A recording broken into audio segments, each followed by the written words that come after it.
Om Gurur Brahma Gurur Vishnu Gurur Devo Maheshwara Guru Sakshat Parabrahma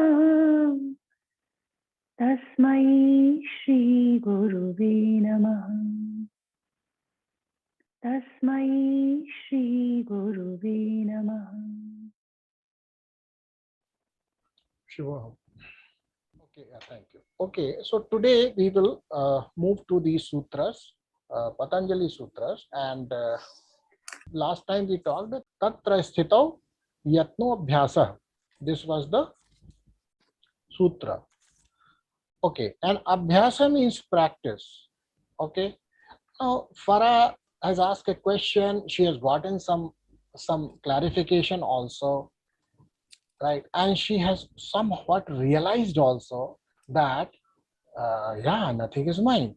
But you see, there will still be tendencies, there will be still opportunities, there will be still occasions when suddenly she will pounce on things and say, "This is mine." Right? Those are the times when she will have to put this knowledge into practice. This is called practice. Practice means not only this knowledge I'm talking about, any knowledge for that matter. In yoga, we are talking about the chitta vrittis, and therefore we should be completely invested in investigating the vrittis of the mind all the time.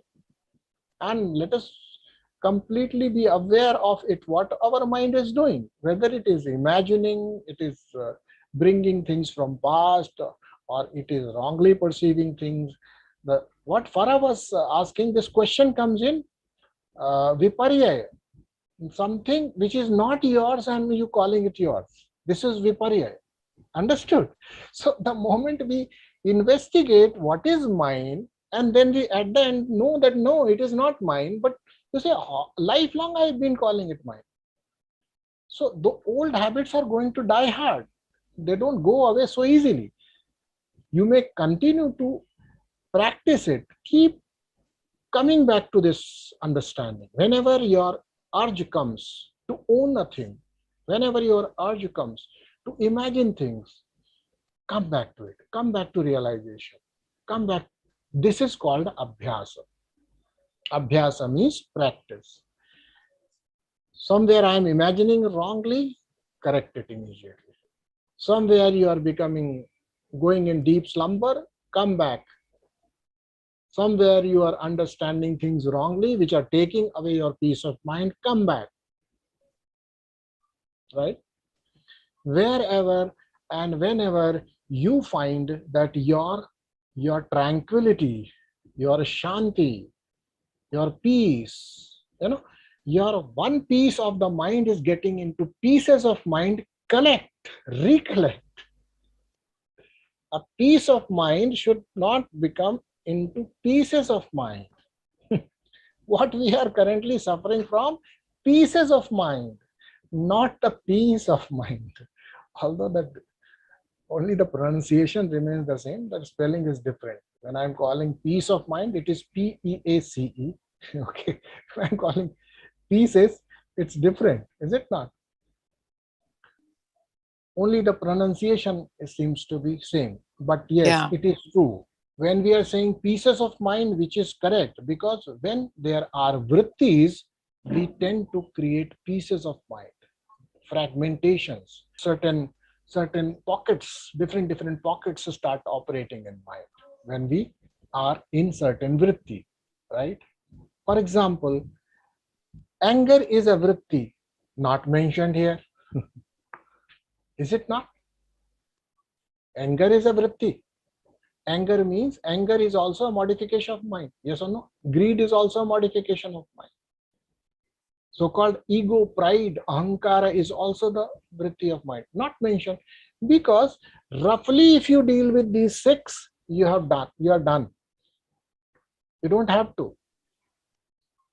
Coupled with abhyasa vairagya. Abhyasa means this practice, and vairagya means nothing is mine.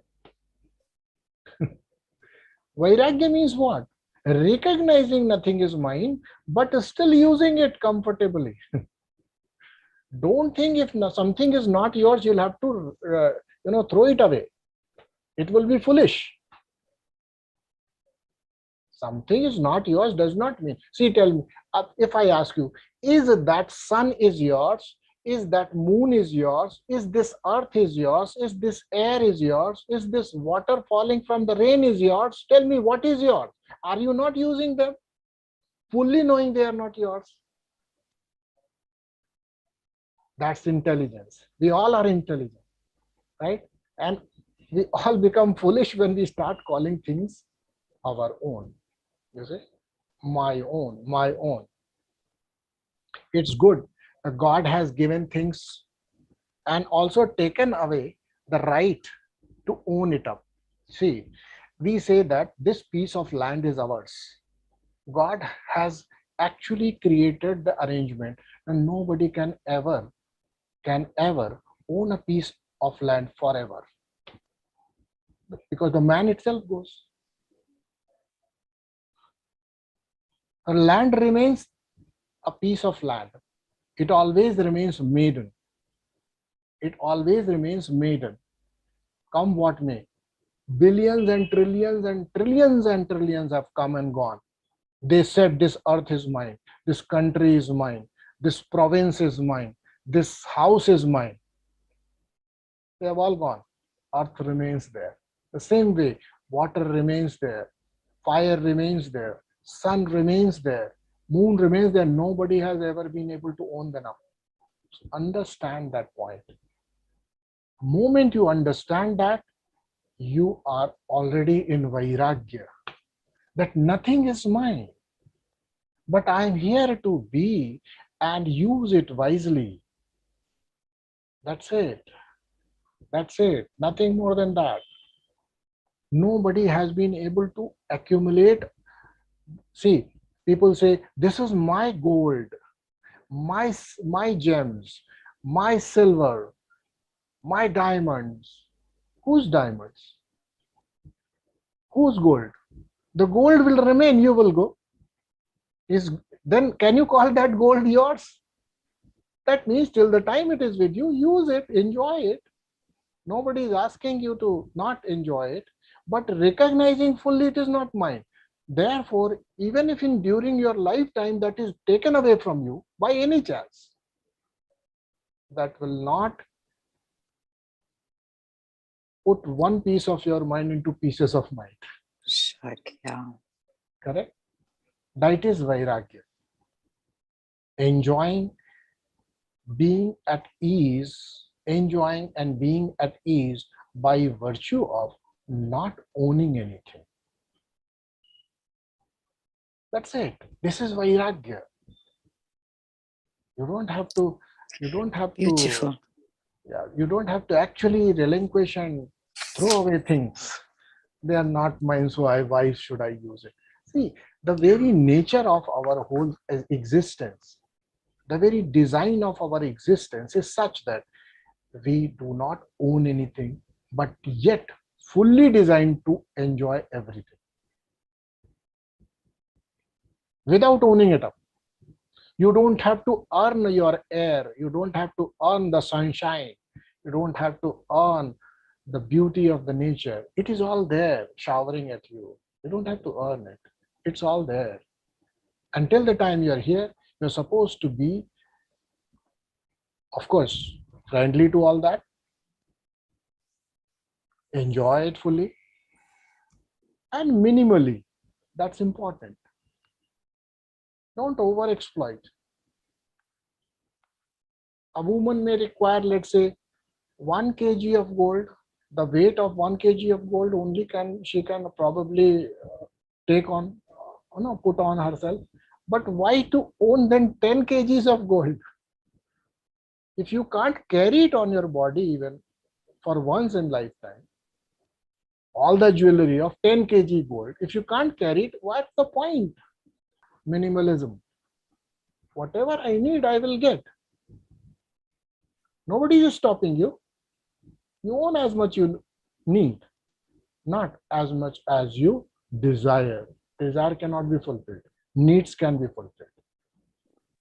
For the needs, the nature has more than enough. For the desire and greed, nature will, you will require, as it said, as it is said, that the way Americans live, the way Americans live, the way Americans, flaunt their richness. They are rich, right? The lifestyle they live. You would require, if all the people in the world start living the same lifestyles as Americans live, by the way, you would, from today itself, you would require seven earths to supply those kind of resources. So you need to thank us, we poor Indians, poor Africans, poor Asians, that we are not using as much. So that you people are using and flaunting your lifestyle like I am rich. I can own this, I can use and throw, right? Understand? So that is called minimal usage. And minimal usage will be, probably you will be able to practice that, get into that kind of habit, only when you recognize it is not mine. What's the point in accumulating? Yes or no? Correct or not? So the whole life we spend like that and we suffer. Abhyasa is about it.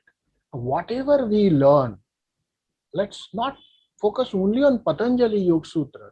If something we have learned is of value, put it into practice. Put it into practice. Even the smallest of learning can change the way you live, can change the whole direction of your life. You see, Farah, for the first time in life, probably, suddenly started feeling, and she got thrilled. She got thrilled, as if nothing is mine, I'm free. You see, the joy was so evident on her face. So if this one learning she is able to keep along and continues to practice, whatever abhyasa was required, maybe a year or two or maybe 3, but after that, she will be a free woman, fully joyous, no strings attached, positive, renounced. Important. But that will be possible. Each one of you can do it. But method is that you put it in practice. And the next sutra, quickly I will tell you, which is talking about it. Satu dirgha kala nairantarya satkara sevito dridha bhumihi. It's ground that vairagya, abhyasa, these are the two things. Out of that, the first one is defined, abhyasa, the practice. The practice becomes dridha, means firmer, only when it is carried out for a very, very long duration. And satkara is the word. Satkara is the word used here. Satkara means to honor someone. Satkara means to welcome someone. That means always be ready to give that kind of honor to the learnings you have got. That means respect you should be always given. Sometimes what happens, I'll tell you, just one line and I think you will be able to understand. Sometimes what happens is you have learned something of value, and a life situation comes in. And you say, I forget that Gyan. Let us get this work done this way. Forget that learning, forget that moral, forget that rule. Let's get it done this way. Right? That means the learning was standing there, your knowledge was standing right there in front of you, and prompting that you use her, or that learning was asking, please use me. What do you say? No, rejected that learning. You did not welcome, you did not pay respect to the learning which was right there standing in front of you and asking you to please use me. This is the occasion when you can actually show that you have become dridha, you have become firm in uses. this is not called satkar. Understand? Knowing fully that this is not right, still we do it, rejecting only on the convenience. This is not satkar. Right? So later on, you will recognize when Patanjali is going to give you many more things. Because Abhyasa Vairagya means, you see, as I said, Vairagya, nothing is mine. What do you say? No. But this thing is mine, na? See, this means what? Learning is there, which you have fully conceived, fully understood. But when the time comes, you say, no. But this is mine, na? How can I not be angry? How can I not feel a sense of loss if that particular thing has been stolen? It is my right to be miserable. Is it not? Why? Because the learning right there on your face is standing. Please welcome me. And what learning is? Nothing is yours. You say, no, not your time. Go away. This is not satkar. Understood? Satkara sevita. That means every learning needs to be welcomed whenever that learning presents itself. And learning will present itself when the situation will come. It is up to you whether you welcome that learning, give respect to that learning, or reject it. And it is not attained in 1 or 2 days. It is not attained, such a firmness is not attained in 1 or 2 days. Patanjali himself says it takes long. It takes long enough. You keep failing, and then someday it becomes firm. You become firm in that level. And then onwards, you and your learning are the one. You and your learning become one. When you and your learning becomes one, you are no more required to practice that. Let me tell you, right from childhood, you were given a name. Like Naren was given a name Narendra, let's say. Neeraj was given a name Neeraj. For some time, you did not know who is Naren. But someday this clicked and you knew that Naren is me. From that day onwards, you and Naren, the name, the learning is one with you. You don't have to learn it again. And that comes with Abhyasa, because everybody in your home was calling you Chintu, Dolly, Pinky, whatever. You did not know who is this Chintu. The little child, when he is being called Chintu or Dolly or Pinky or Naren, who is Naren? But someday it clicks, because repeatedly for a very long time you are being called by that name and you become one. Correct? And Correct. so much so that if any other lady by the name of Farah is there and I start, let's say, shouting at her, Farah, you don't, Farah's heart will start sinking as if I'm talking to her, because now the name Farah and this person Farah is not different. Understand? Is it not? So this much association happens. So when you and your learning, by constant welcoming somebody at your home, he becomes your own. Yes or no?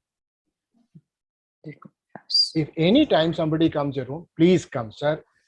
Somebody knocks at 12 o'clock in the night, let's say, knocks your bell, and you open the door and happily, please come, sir. What that person will say? That person will say, this particular individual is 100% my man. Yes or no? And you, when you are opening the door, then also you are also showing that, you are also reflecting that this is my man. Even what 12 o'clock, he would have rang the bell at 2:30 in the night without intimation, without any pre-intimation. I would have opened the door and welcomed. So please understand that the so-called association happens only when you respect somebody. Learnings also demand respect. Understand? Whatever you have learned, you need to respect those. Right? And when you and your learning become one, no more practice. Understand here. Practice is only till the time you and your learning has not become one. One more example. You and the driving was not one initial. You and the driving was not one initial. For that prolonged period of time, you continue to drive and you continue to, bang your car here and there, and later on, someday you became one with the learning, that you became the driver. Driving and you became one. And that day onwards, you say, I can drive. I know driving. And if somebody says that, no, you are a good driver, I understand, but go and learn again. What you'll say? Come on, I know driving. I need not learn it. Is it not? In the same way, when you continue to practice these things in life, someday the vrittis will be under control. You would use them to make them aklishta at your will, congenial to your development, peace of mind, you will be able to meet. And then if somebody says, no, you are not doing any practice, I see you are roaming around, you are doing every other work, you are doing household work, I never saw you sitting in meditation. What you will say? I have done enough. I have become yogi now. Because once you become yogi, you don't do yoga anymore. Yoga is done by those who are not yogis yet. Understood or not? Understood or not? So this is the practice. So I think I've taken too much of Yes. time. Sure. Shiva. Sure. Thank you, sir. Thank you. Thank you. Thank you, Namaste. Thank you.